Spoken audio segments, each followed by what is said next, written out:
Welcome to Illuminati Silver. We tell you the truth about silver. Today is Sunday, the 28th of April, 2024. We're publishing our gold and silver weekly update for the week ending the 26th of April. As we suggested last week, gold and silver consolidated. In fact, there was a reasonable pullback. The question now is, why did that happen, and where will their prices go next? Let's take a look.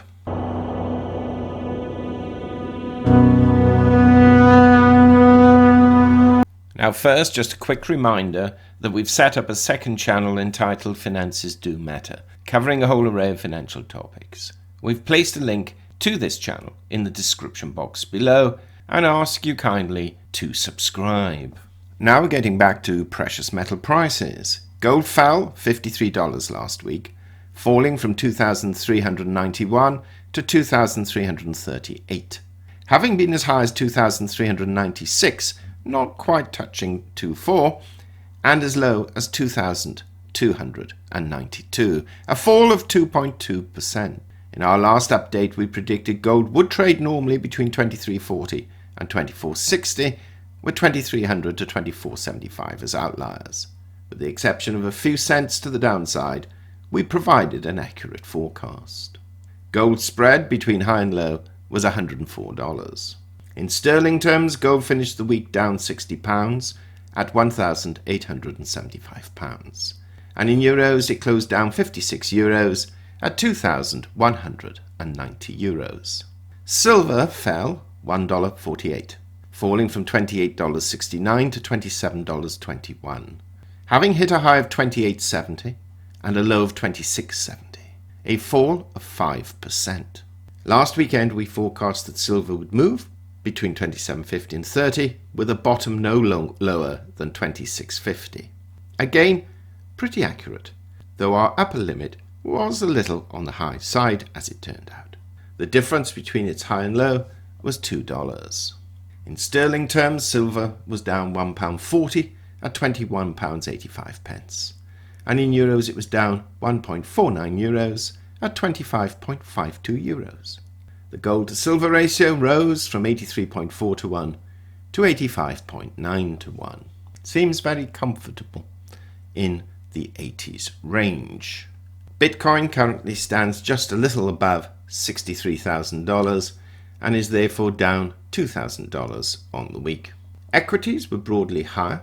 Dow Jones up 253 points at 38,239. The S&P 500 up 132 points at 5,099, and the Nasdaq up 645 points at 15,927. Even the good old FTSE was up 244 points and breached the 8,000 level at 8,139. Oils too were higher. Brent crude up $2.21 at 89.50, and WTI crude up 71 cents at 83.85. The discrepancy between the two of $6 seems quite high, and there will no doubt be a correction this coming week between that disparity. The dollar index stands at 105.93, that's down 0.22 points on the week, so more or less pretty much unchanged. Now last week we stated, quote, "We have to be mindful that these geopolitical tensions are propping up gold because the robust economic data coming out of the US, with the advent of inflation reducing more slowly, and thereby interest rate cuts likely to be delayed, would under normal circumstances act as a headwind and push prices lower, at least in the very short term." Well, almost from the opening, that pullback occurred well into Tuesday and then seemed to operate within a relatively tight range thereafter. The main data to observe was Friday's PCE or inflation figures, and the data showed that prices in the US jumped again in March based on the Federal Reserve's preferred PCE core index, signaling that progress on reducing inflation has stalled. The PCE index rose 0.3% last month, and economists polled by the Wall Street Journal had forecast a 0.3% gain. The more closely followed core rate that strips out food and energy also increased 0.3%. The core index is viewed as a better predictor of future inflation. Now, the inflation readings in February and January, meanwhile, were revised to show slightly bigger increases than previously reported, but the changes were small enough that the prior estimates for headline and core PCE were basically unchanged due to rounding. This means that the yearly rate of inflation climbed to 2.7% from 2.5%, and the rate of core inflation in the 12 months ended in March was unchanged at 2.8%. We did say that we expected these figures to be marginally higher, which broadly they were, although marginally. Now this has led to speculation that rather than having 3 interest rate cuts this year, 2 or even 1 are more likely. We always felt that 3 was ambitious, to say the least, and we would be surprised if there is a cut before the end of summer, especially as personal spending also remains robust at 0.8% for March.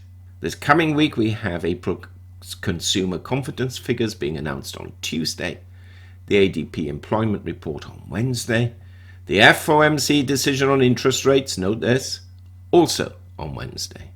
Expect no change in the rate, but perhaps more hawkish guidelines and forecasts.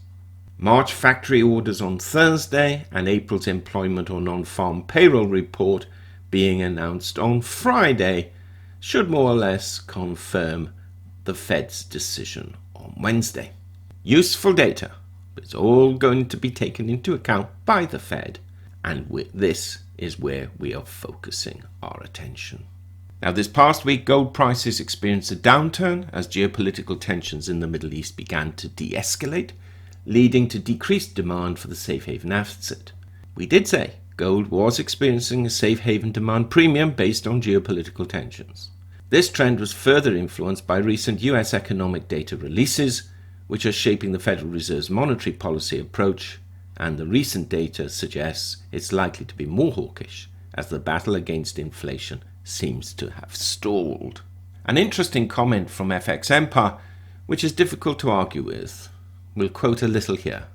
US Treasury yields rose, indicating a renewed interest in riskier assets. This shift in investor sentiment reflects a broader market adjustment, which saw the dollar maintaining strength and European bond yields experiencing modest increases. Such conditions usually divert investment away from gold and into assets that benefit from a higher yield environment. Unquote.